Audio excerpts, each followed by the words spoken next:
everyone, today I'm going to show you how to make chocolate-dipped strawberries look like carrots, which are a fun Easter treat.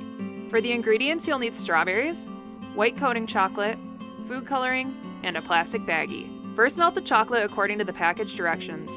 Not gonna lie, I overheated mine at first, so be careful.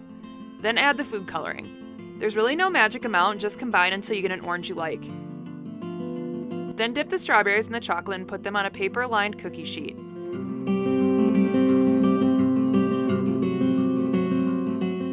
Let them harden. Then melt more chocolate, but make sure not to overheat like I did yet again. Mix in more food coloring to get a darker shade of orange you like.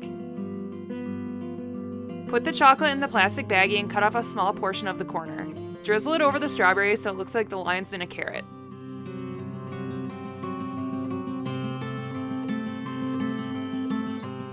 Let them harden. And that's it! These make a fun little addition to your Easter spread. If you enjoyed this tutorial, please make sure to like, comment, or subscribe below. Thanks for watching. Thank you for watching, and don't forget to subscribe.